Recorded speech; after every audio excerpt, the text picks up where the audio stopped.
MarzGurl. I'm JoshKnightTheFirst. Welcome to episode 66 of MokkoriPlay, the only podcast dedicated solely to all things City Hunter. On today's podcast, we're going to cover Season 2, Episode 15 of City Hunter, titled Don't Die, Falcon! Magnum with Love and Revenge, Part 1. Don't do it. Don't do what? Don't die. Oh. Falcon. Don't die Oh, so it's fine if I die. Don't do it. But I'm not Falcon. Okay, then great, we got this covered.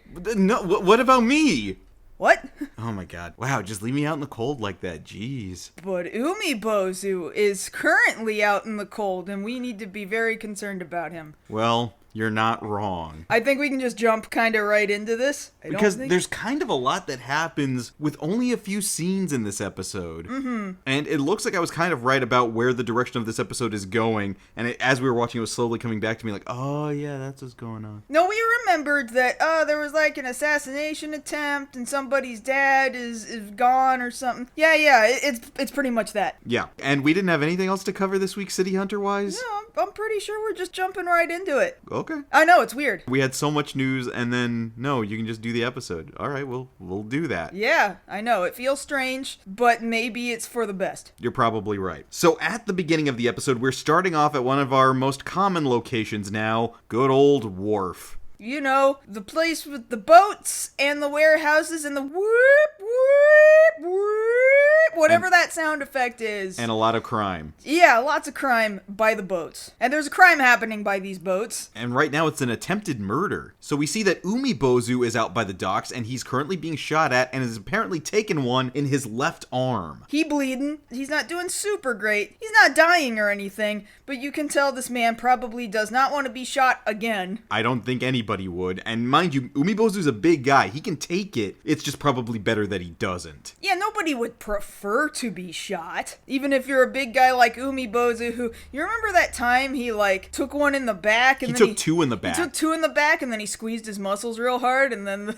like he Wolverined the bullets out of his body? He squeezed the bullets out of his body with his back muscles? Because that's a thing you can do, I guess. Yeah, if you're a mutant. I guess that's just not a thing Umibozu feels like doing right this second. Oh yeah, so he can't flex his bicep and just pull out the bullet. I know, you'd think that would be a thing that would be very easy for this particular man. I guess not right now. So plot contrivance. Normally he could do it, but not this week. I see. And I mean, it's this cute little blonde lady who's chasing him down the wharf. I don't know about cute. She's got a pretty fierce looking face going right now. I'm not saying she doesn't look fierce. I'm saying fierce women can be cute. Josh! Well, you're not wrong there either. So this is the person who has been shooting at Umibozu, and he must think he's in a pretty bad state, because he's got to get some outside help. And you know Umibozu, he loves working by himself. He prides himself on that, on not having a partner. But right now, he's got to call in a pitch hitter. And it's weird that he has chosen Ryo, because Ryo is not his ideal first pick for anything. No, but again, like we've talked about here multiple times, they have an unspoken friendship in the form of we are ready to kill each other. We would kill other people for the opportunity to kill each other. Yes, that is very accurate. Yeah. And so currently, Ryo is indisposed because right now it's the middle of the night and Ryo is getting that good old REM sleep and he's having a real good dream right now. A very specific dream that shows us a little bit about what he's really into on a subconscious level. Well, one, we already know this one thing. He's really into bras. He's into lingerie. He loves bras. Like, he's got a fetish. It's a fetish at this point. Yeah, it's a little bit on the concerning side how much, it doesn't have to be attached to a person. Just the knowledge that it belongs on a person, but it's not attached to that person. It's bras. I don't know how else to describe this. Oh, he's at the level of fiend, is what it is. He is a panty and bra fiend. So he's chasing this... magical giant bra through his dream landscape. I don't even know if it was giant to him. But this bra apparently is leading Ryo back to a pretty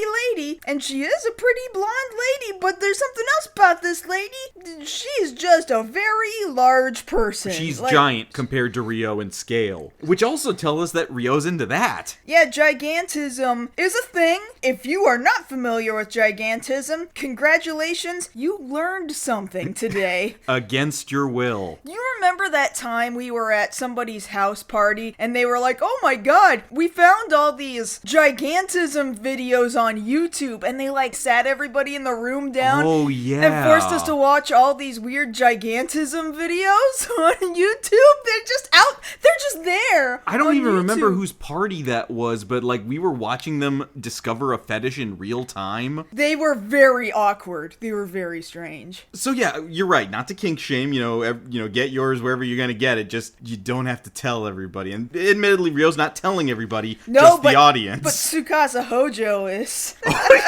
Well, yeah, you're right. Oh my god, how did I not realize? I don't know if that's a Tsukasa Hojo thing. The author's thinly veiled fetish. We can check that box off again. Maybe. I don't know. Do you think it actually is something Tsukasa Hojo is into? And he's like, I'm gonna say it's Ryo's thing. I mean, who has last checked his search history? I do very strongly feel like for as many times as we have aerobic tights throughout the course of his career, the aerobic tights thing is definitely a him thing. So who knows? But Ryo's getting a phone call in reality that's waking him up, and his dream's like, no, don't leave. Get the bra before you have to wake up. And then unfortunately Ryo's just jostled out of bed like, no, I was almost there. I almost had it. And then he picks up the phone to yell at whoever's on the other end. Damn it!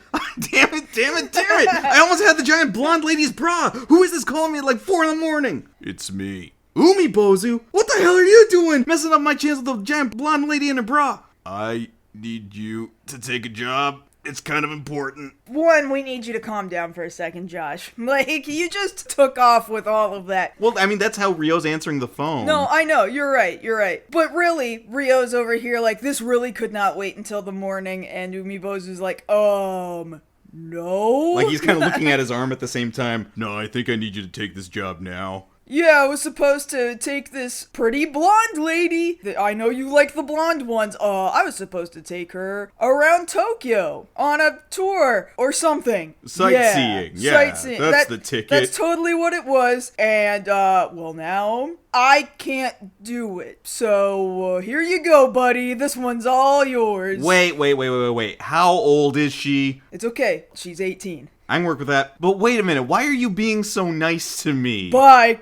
Okay, that was a weird phone call. And, like, he's curious. Ryo is curious right now. Like, well, it's very odd of Umibozu to hand me the thing I like most in the world, which is foreign blonde women. But I will take it without questioning it too far. The thing that Ryo doesn't know at this very moment is that the government knows how that phone call just went down. And by the government, I mean Kaori. Because she's tapped his phone?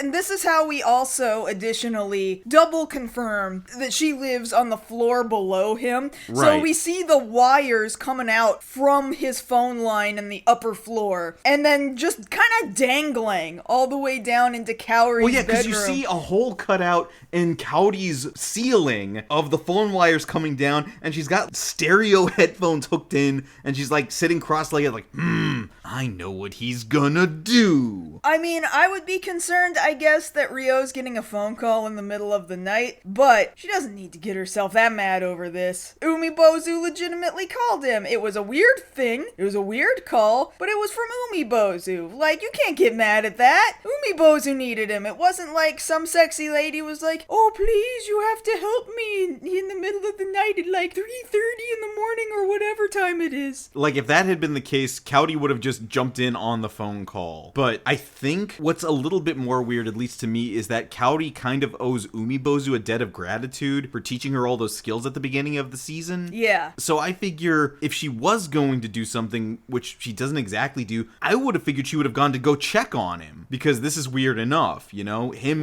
making this kind of request to City Hunter. Right. But in any case, it's the next day. We're at the hotel that we were told to go visit last night, Capital Hotel, which for some reason the sign outside says Capital in Tokyo. Not in, like I-N-N, just I-N. And it's funny, because Tokyo is the capital, so what are you talking about? Capital in Tokyo? Yes, that's where it is. The capital is Tokyo?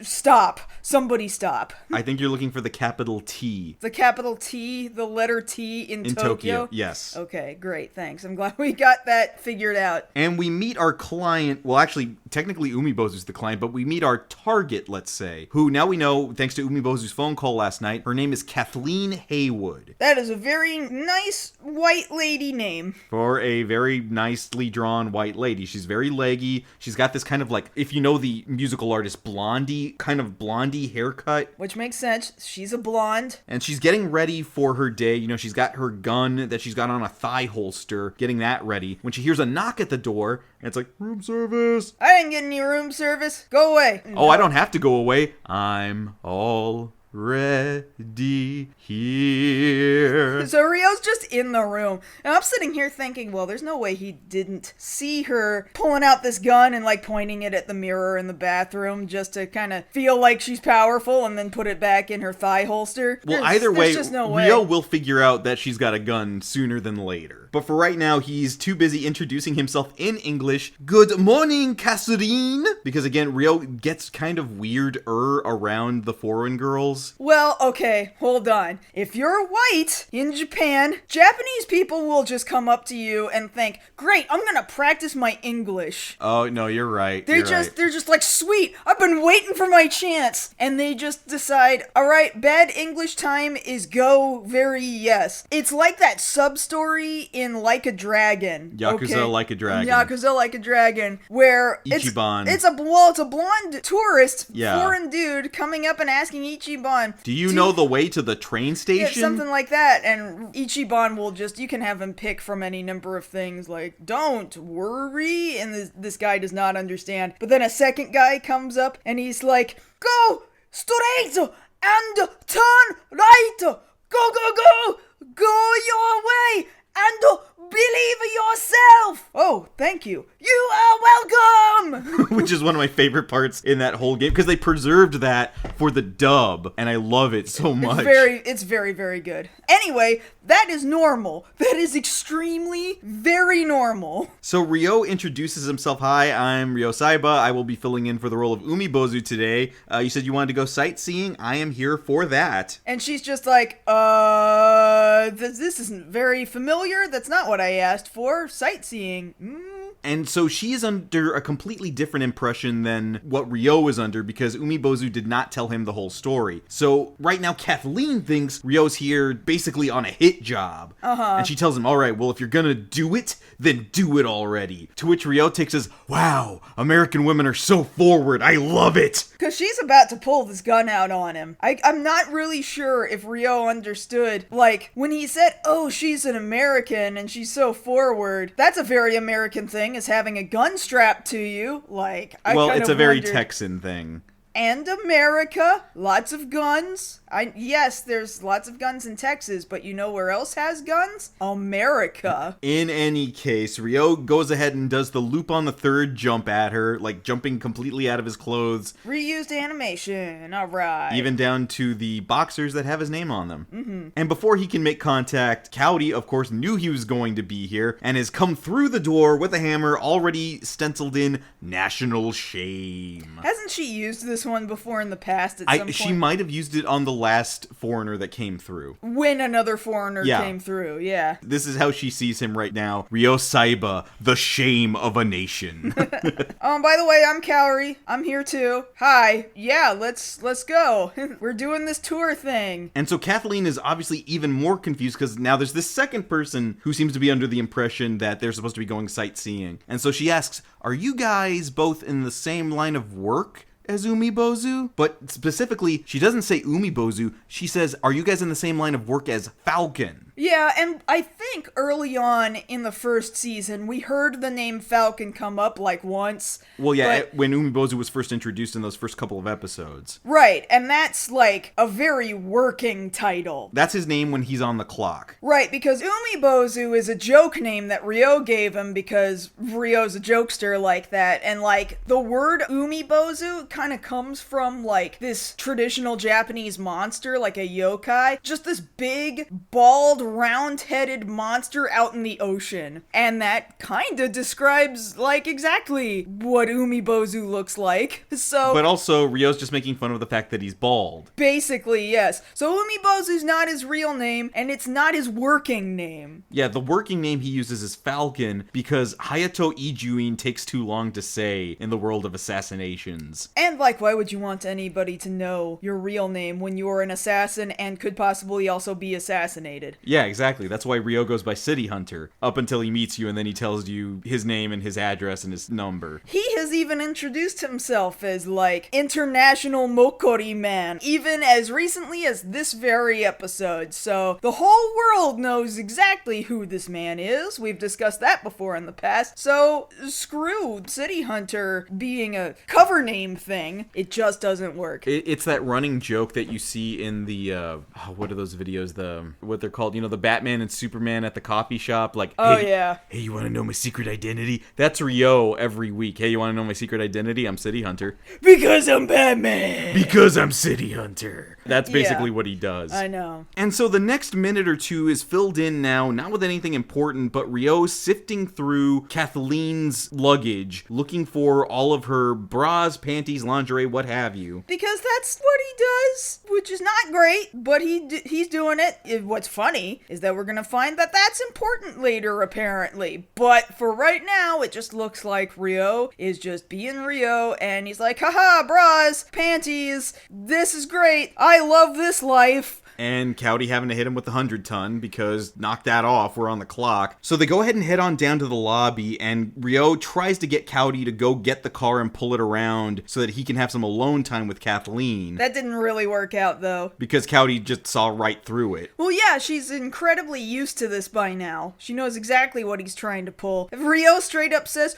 I thought it would work. But it doesn't, she eventually does go and get the car, but it took a second, and she told him straight up, I know what you're trying to do here, you're not slick. But also he kind of snuck off while they were standing right there. He just left. We don't know why he left yet. He's just gone. Or actually, no, you're right. He went to go get the car because she couldn't be tricked, and then she eventually went looking for him because he took too long, and then we find out he's just parked himself somewhere in the lobby. He's just being sneaky. He's just playing Among Us. He's just hiding in the vents. I mean, he's not literally hiding in a vent. No, he's hiding in the bushes. He's hiding behind a pillar. A potted plant, I think, next to a pillar. Yeah. And so while we're all waiting for things to happen here in the hotel lobby, there's this cute little girl named Asami. Apparently she was important enough to name, because she's only going to be here for like a minute. And she looks like, and it's unfortunate that I was thinking this as we were watching the episode based off what happened today, she looks like an escapee from a Leiji Matsumoto anime. I mean, I thought she just looked like Astro Boy, but basically the idea is that her face just looks way older anime style. Well, yeah, I guess you're right. It does look more Tezuka style. Very big eyes. Very cute. Yeah. She's got a little bunny that she drops, but then Kathleen gets it for her, and she's like, arigato! And, she runs off to her dad, who looks like Clark Kent. And so the dad and the little girl, Asami, they go back upstairs. I guess they're going back up to their room, and Asami waves down at Kathleen, lady, thank you for helping me with my bunny. And then she falls over the railing. Ryo sees this happen, because he's been hiding behind bushes, which is weird, and he's decided, okay, well, I can't ignore a falling child, gonna go run out there and catch this kid, but he's actually too slow, and Kathleen's the one that does it, and she does this nifty little, like, stunt duck and roll as she catches this kid, and comes out of it pretty safe and sound, like, oh, you've done some stunt training, I see, you knew how to roll on your shoulder like that. Well, no, that's actually something he catches on to, is that, wow, you did that, like, so pro. Any normal person in that situation would have just kind of, like, had both of their arms out to try and catch the kid, but she knew what to do. She tucked and rolled, just like you said. This isn't something you just do. You had to be trained to know what to do. Yeah, and Ryo's like, hey, that's some training you got there? And she's like, shut up. She's really bad at hiding this. And so as she's leaving the lobby for a second, she catches the eye of another guy who's been sitting there in the lobby, who looks very 80s out. He's got aviators on, but not like fully mirrored. You can see through him. He's got a mustache, very tight haircut. It's just tinted. They're just really tinted sunglasses. And she's like, oh, Dandy Jack, what are you doing here? What a stupid name. Dandy Jack. Wow. This is what Japanese people think American people's names are. Dandy Jack. And Dandy Jack tells Kathleen, because apparently they know each other very well, nice job with the kid, but I need you to do a better job making sure you kill Umibozu. Ba-ba-ba, and she's like, alright, I mean, yeah, that's why I'm here. And so now everybody's gotten into the Mini, and the first place they've decided to go sightseeing, of all places, is a church. And I guess that was at the request of Kathleen, because Kaori's even like, oh man, she's gotta go to church even while she's in Japan. She must be really religious. I mean, yeah, that's some people's prerogative. It's a Catholic church, very clearly, because Kathleen has decided she very desperately needed to do confessional. She decided she needed to go to confession. Yeah. And so she gets in there with the priest and she's like, forgive me, Father. Last night I tried to kill a man. How often does this come up in Catholic churches when you're doing confession? How much do people really confess? This is another person behind the screen, okay? I know that your belief is that this person talks to God, okay? And by talking to this guy, you're basically talking to God. Okay, fine. But really, there's not part of the shame in you that's like, man, I gotta tell another person. Yes, he's talking to God, but he's just this other dude. Is he not gonna just come out right away and go, oh my god, who is this? I need to go report this to the police. Does this ever happen? I mean, as far as I'm aware, I'm not Catholic, but far as I'm aware, it's kind of the same thing as like client-patient confidentiality. Like, you're not supposed to break that trust that a person has placed in you for that, even if it's something that big. But there's probably some rule on that when it comes to something that egregious, like, hey, I'm gonna go do this horrible thing later, or I just got done doing this horrible thing. Surely, I would hope there's some sort of rule for that. But that having been said, the priest is still trying to do their job and be like, oh, so you did try to do that. That's not a good thing. God doesn't like that. No, but God did act in your life and prevented you from being able to do a murder. So that's great. God is good. He did not allow you to kill a man. But this dude killed a man that I was trying to kill. How come he's not dead? Well, he might not be dead, but God's gonna punish him, I promise you. Yeah, but when? It's been 8 years. He's just kinda, Yeah, he kind of just leaves off on that. The priest being like, look, I don't know what to tell you. Like, I think this is beyond my training. So anyway, this is taking way too long, and both Kaori and Ryo are like, we gotta go in there, we gotta check on this, because I understand she's got a lot of Catholic guilt and stuff, but at some point you have to make her stop. And so they go in there and they talk to the priest, and the priest is like, oh, do you two know the girl that was just in here? And they're like, well, kinda. And he just does the sign of the cross at him like, oh, God help you guys. Oh, well, that's really encouraging. Also, she's clearly not here anymore. She's given us the slip. Whoops. And so now it's unfortunately started raining, and Ryo decides the best thing to do is divide and conquer. All right, Cowdy, you go back to the hotel, check to see if she went back there. I'm gonna go check on something. All right, bye.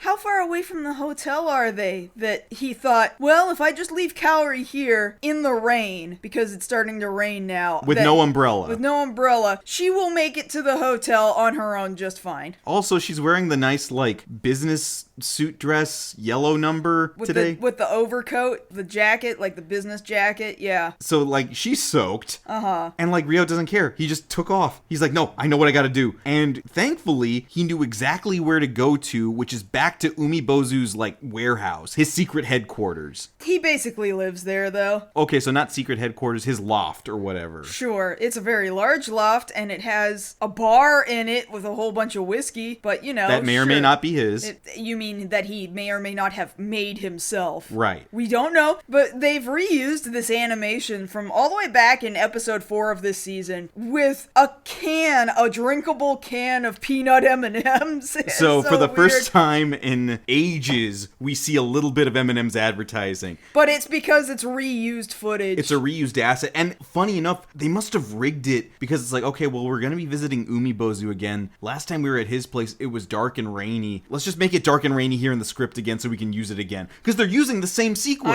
I know. The rain, the lightning, and going the to can. Umibozu's place. Exactly. Establishing shot of his place in the rain. We don't want to have to draw it again. Not when we don't have to. We're Sunrise. We do what we want, and we also do what we don't want.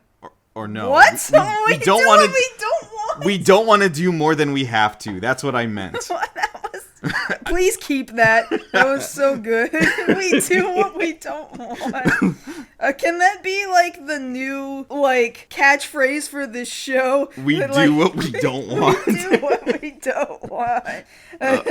What have I done? What is the name of our podcast again? MokkoriPlay. MokkoriPlay. We do what we don't want. What have I done?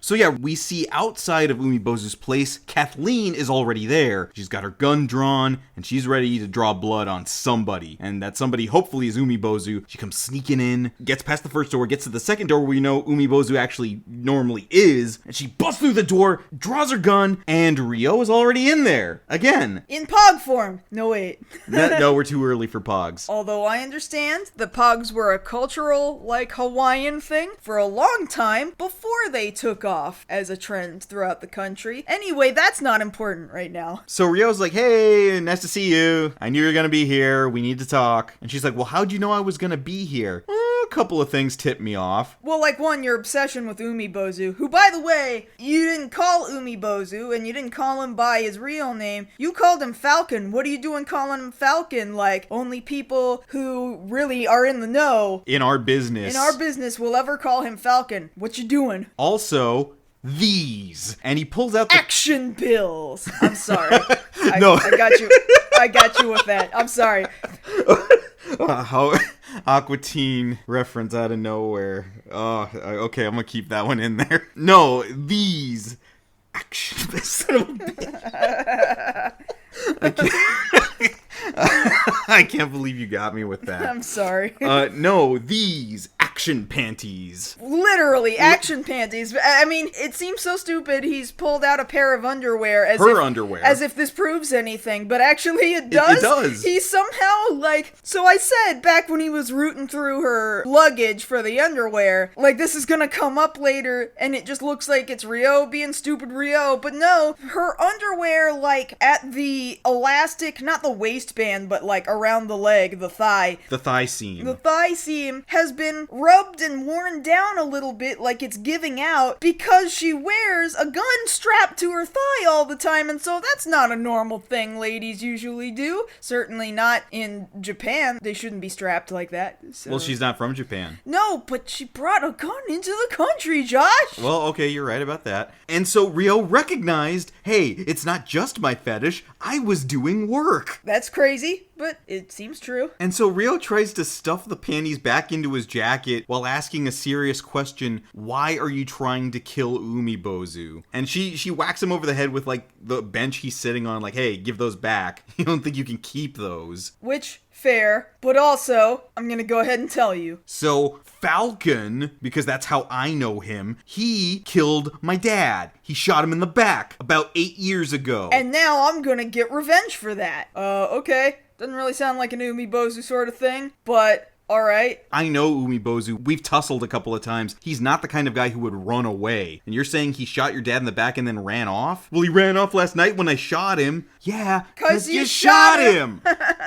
And it's at this moment that right behind her, who shows up? Is Umibozu. Hey, who would have thought he would go to his own house? But also, the party's getting bigger because outside in a Jeep or some other sport utility vehicle is Dandy Jack. Again, that's just a stupid-ass name. So he's watching as they're interacting with each other. He's got a bug placed somewhere on Kathleen, so he's listening to this whole conversation. And so inside, Ryo and Umibozu are trying to convince Kathleen, look, we know you're angry. We know you probably think you got a good reason for doing this, but it's a lot harder than you think it is to try and kill somebody. Alright? They're trying to talk her down right now. Well, Umibozu's not doing a whole lot of talking. He's just kind of standing there, like staring at her through the sunglasses where you can't really tell where he's looking or how hard he's looking at anything. Like, he's kind of absorbing, he's tanking right now. Yeah, he's really just kind of letting her be mad because the situation is not what she thinks it is, which we'll find out more about that in a little bit. But right now, the fact that she's trying to be talked out of this at all is not good for Dandy Jack, because Dandy Jack don't like that. No, Dandy Jack still wants this job done, even though clearly the situation is incorrect correct, and he is taking advantage of that. But he needs to make sure everybody stops talking, and the best way to do that is with a rocket launcher! Yeah. And so,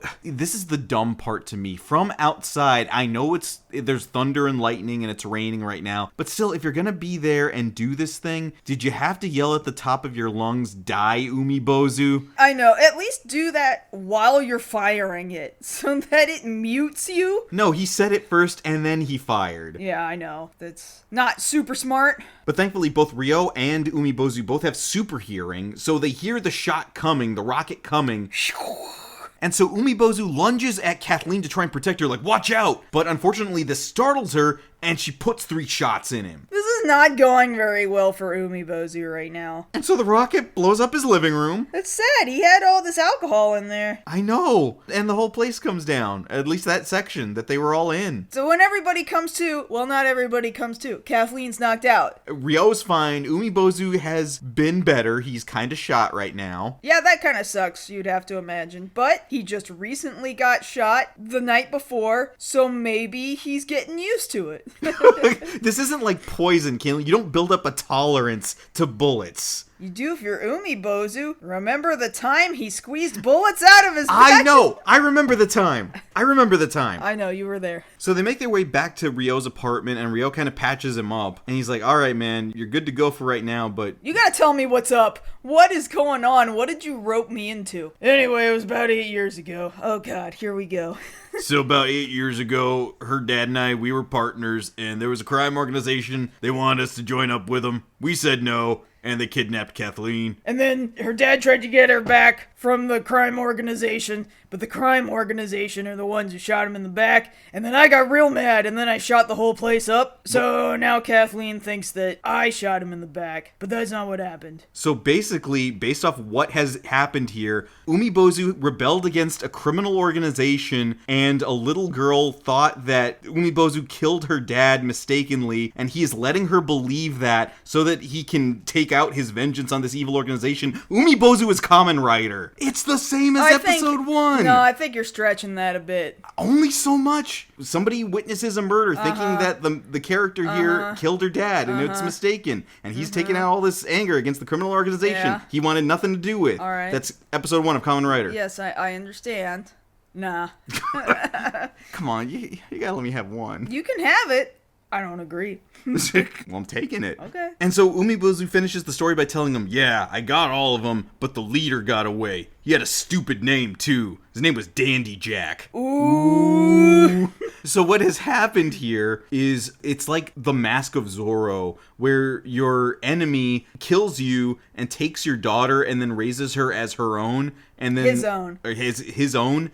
And then trains her to be very highly skilled. And that is what has happened here. Okay, great. I'm glad we've all caught up with what has actually happened now. So Ryo, having heard the story, asks Umibozu, well, if that's what happened, why don't you just tell her the truth? Umibozu's just like, nah. She wouldn't believe me. Why do they always do this in these shows? Like, well, she wouldn't believe me, so I guess I just won't try. We're just not gonna try. Not even gonna bother. Because you have to imagine, like, all these years, Dandy Jack had to have been keeping up appearances that her dad was murdered by Umibozu, and he has to raise her and train her and do all this extra stuff. Like, was that really worth it? Why didn't you just go kill Umibozu? Why did you play the long game? Just go shoot him. Apparently, if you use enough bullets, he'll go down. Well, I think Umibozu's got that thing where he's got that soft spot for women, and so he's just like, oh, I guess I'll take a bullet if it's a woman who's shooting at me. But if it's this guy, he knows who this guy is. He sees him coming, and he's not gonna rest until this guy dies. So that's why this guy has got to send some pretty young lady out there to kill Umibozu instead. But you know the only reason he's doing it like this is so that he gets a kick out of it. Like, haha,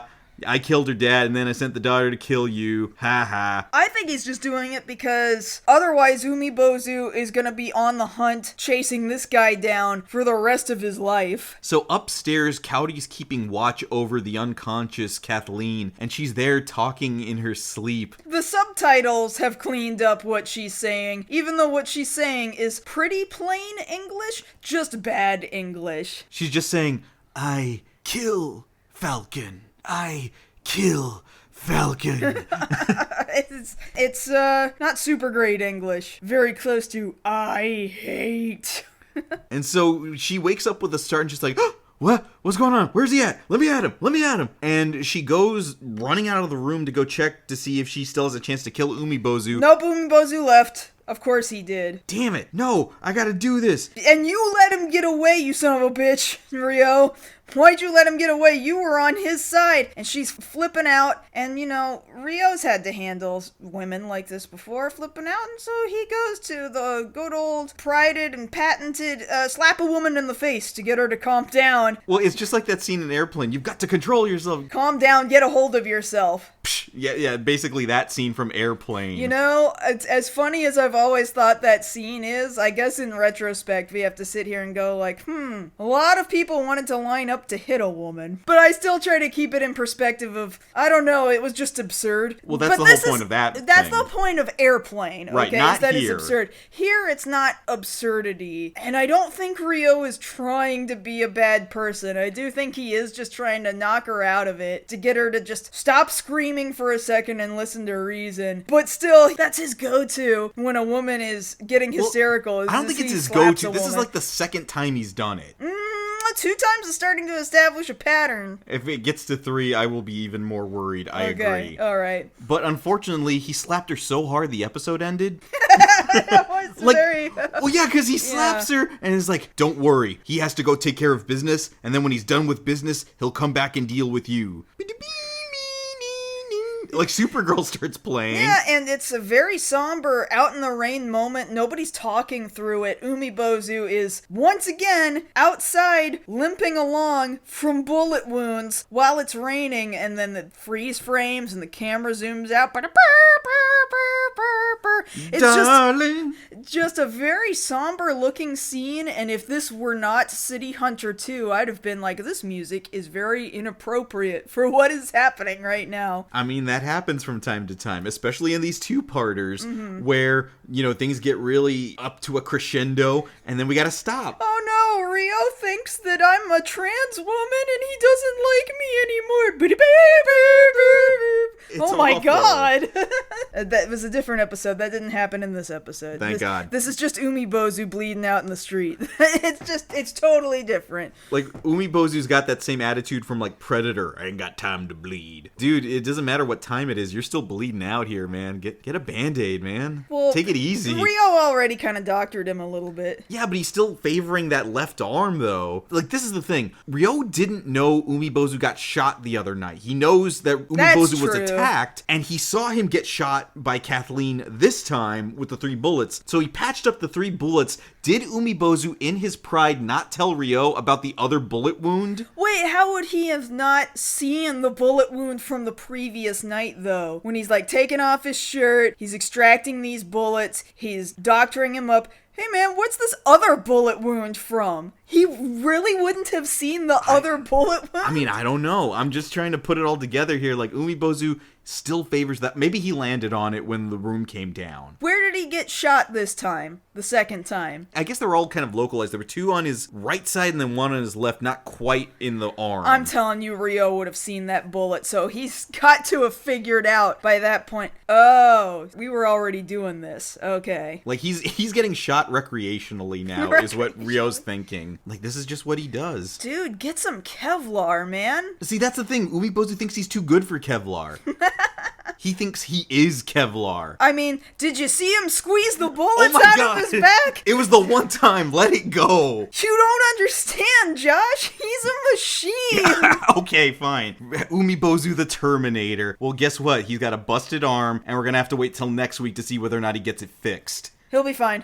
Spoilers, he'll be fine. We've got 2 more seasons, Josh, plus several movies. And we haven't even gotten to the second opening, arguably my favorite opening. It's a good one. It's a really good one. We're not there yet, though. Yeah, but next week we're going to see where this all goes. We're going to deal with Mr. Dandy Jack over here. Stupid name. What the heck, Hojo? Dumb name. I mean, you know, sometimes he gets them. You know, he gets a good one like Silver Fox. That's an okay name. I mean, it's a good code name. Or Falcon, but then we get Dandy Jack, and, you sound like a breakfast item. Mick Angel. I go back and forth on whether or not that's a good name. It's unfortunate. Mick Angel actually is a manga character, and then he doesn't show up in the anime, but another character inspired by him who looks exactly like him but doesn't have his name shows up in the anime. But that's not this. We're nowhere near that part just yet. Yeah, that character only shows up in the manga and the pachinko machines. And also the Takarazuka show. Okay, so, Mick Angel gets his time, just not here. Yeah, not here. Anyway. Well, come back next time when we cover the 16th episode of City Hunter 2, Don't Die Falcon, Magnum with Love and Revenge, Part 2. And if you want to catch us outside this podcast, you can always find us both over on Twitter. For now, I'm at JoshKnightFirst. And I'm at MarzGurl. Thank you all so much for listening to our 66th episode of MokkoriPlay. And if you don't come back next episode, I'm going after Josh for revenge. Again, what did I do?